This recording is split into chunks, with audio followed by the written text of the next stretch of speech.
मुसलमान धर्म में जन्म था और बहुत अच्छी पुण्यकर्मी प्राणी थे, पिछले संस्कार अच्छे थे। परमात्मा कहते हैं जो जन मेरी शरण है ताका हूं मैं दासे, गेल गेल ला गया फिरूं जब तक धरती आकाशी। पुण्यात्मा, आप कोई आम आत्मा नहीं हो, आप कभी ना कभी परमेश्वर कबीर जी के चरणों में रहे हो। इस जैसे आज से 600 वर्ष पहले सन 1398 से सन 1518 तक परमात्मा 120 वर्ष तक यहाँ पृथ्वी पर रहे, एज ए सतगुरु रूप में रहे, और स्वयं परमात्मा भी थे। यहीं से इस पूरे ब्रह्मांडों का रिमोट उनके हाथ में था।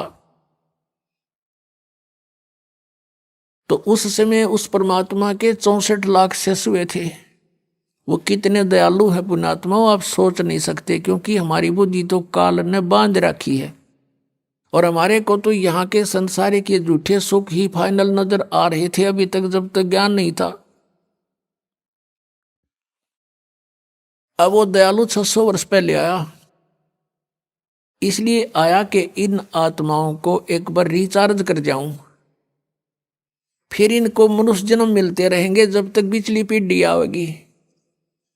ये कलयुग के प्रारंभ की बातें हैं। सन 1398 संवत 1455 ये ज्येष्ठ सुदी पूर्णमासी को परमात्मा सतलोक से चलकर आए, अपने निज स्थान से, उस ध्रुवलोक से,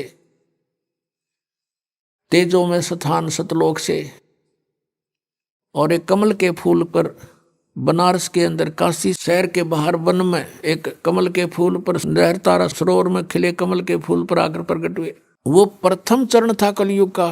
अब ये बिचली पीढ़ी, ये मध्य का समय है कलयुग का, और कलयुग का लास्ट जो होगा उसके विषय में बताया कि उसमें सब कृत गढ़ी प्राणी हो जाएंगे।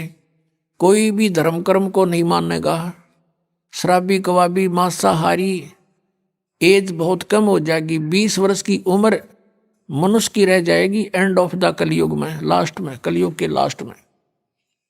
और उसमें 5 खंड होंगी, जैसे 15 वर्ष की उम्र में सभी मर लिया करेंगे, युवा भी हो लेंगे, ब्याह भी करवा लेंगे, बच्चे भी उत्पन्न हो लेंगे और मर भी लेंगे। और उसमें 5 वर्ष की लड़की विवाह होते ही 5 वर्ष की लड़की के बच्चे उत्पन्न होने लग जाएंगे कलयुग के लास्ट में, और बिल खोद के प्राणी रहा करेंगे। तो वो तो है एंड ऑफ द कलयुग।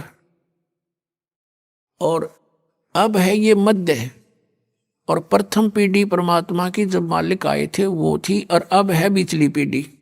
तो इस बिचली पीढ़ी तक आपको लाने के लिए कि इनमें आस्था भगवान की बनी रहे, चाहे ये कोई पत्थर पूजे हैं, चाहे ये किसी कृष्ण जी ने पूजे हैं, चाहे ये कोई और अपना बाबा श्याम जी के धोख में प्रसन्न है, लेकिन वो थे पूर्व के संस्कार। और हम सोच रहे थे कि इन देवताओं की पूजा से हमें सुख हो रहा है, क्योंकि हमें ज्ञान नहीं था। जैसे ये दास भगवान श्री कृष्ण का विशेष पुजारी था, भगवान विष्णु समझो, कृष्ण श्री राम, भगवान शंकर हनुमान जी का पुजारी, यानी जैसे सारी कौड़ी भर रहे थे, पहले साधली साधना कराया करते थे। बाबा श्याम जी हमारा कुल देवता, और वो भी पूजा ये थे। तब पिछले संस्कारी बताएं कुल की हमारी। तो उसमें जैसे हम स्कूल में पास होते थे शिक्षा में, तो अपने सोचा करते भगवान कृष्ण ने दया करती, फिर बाबा श्याम जी याद आ गया, बाबा श्याम जी ने दया कर दी, बजरंग बली की मेहर जय हो, उसने मैं पास करा दिया।